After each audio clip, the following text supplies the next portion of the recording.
बिस्मिल्लाहिर्रहमानिर्रहीम। अस्सलाम वालेकुम। Welcome to my channel Islamic info में मैं आपको खुशामदीद कहती हूँ।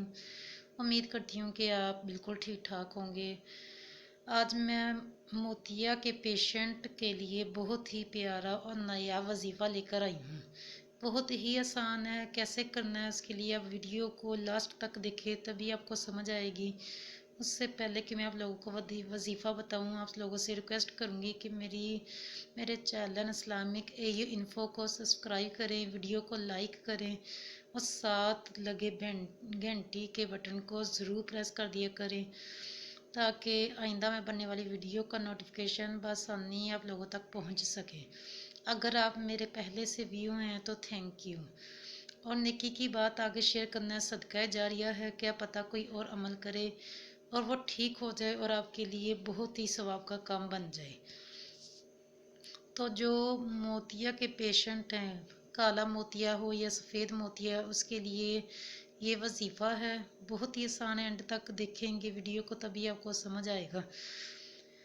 जिसको मोतिया का मर्ज हो, सफ़ेद मोतिया हो या काला मोतिया हो, उसने सूरह यासीन एक मरतबा पढ़ के सुरमा पर दम करके रख लेनी है और बिला नागा रोज़ाना सोने से पहले सुरमा अपनी आँखों में लगाना है।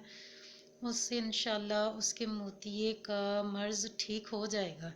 वैसे भी रवायतों में आता है कि जो सोने से पहले सुरमा अपनी आँखों में लगाएगा वो आँखों के जुमला मराज से बचा रहेगा। हर वजीफ़ा करने से पहले, कोई भी अमल करने से पहले दुरूद पाक लाजमी पढ़ लिया करें।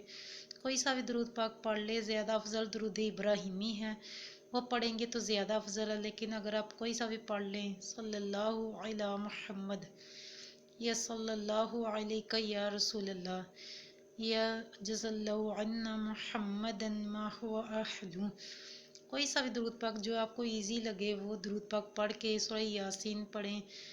इसके लिए तलफ़्फ़ुज़ की दुरुस्तगी बहुत लाजम है। वैसे कुरान पाक पढ़ते हैं आप लोग, तो उसके लिए तलफ़्फ़ुज़ दुरुस्त होना बहुत ज़रूरी है। अगर आपका तलफ़्फ़ुज़ दुरुस्त नहीं तो किसी कारी साहिबान से करवा लें या किसी मौलवी से करवा लें। अगर आप लोग खुद नहीं कर सकते तो किसी से करवा भी नहीं सकते, तो आप लोग हमसे दम किया हुआ सुरमा मंगवा सकते हो। तो आप हमें कमेंट में अपनी कीमती राय ज़रूर दें। अपना बहुत ज़्यादा ख्याल रखें, हमें दुआ में याद रखें। हम आपके लिए दुआ गो हैं। अल्लाह निगहबान।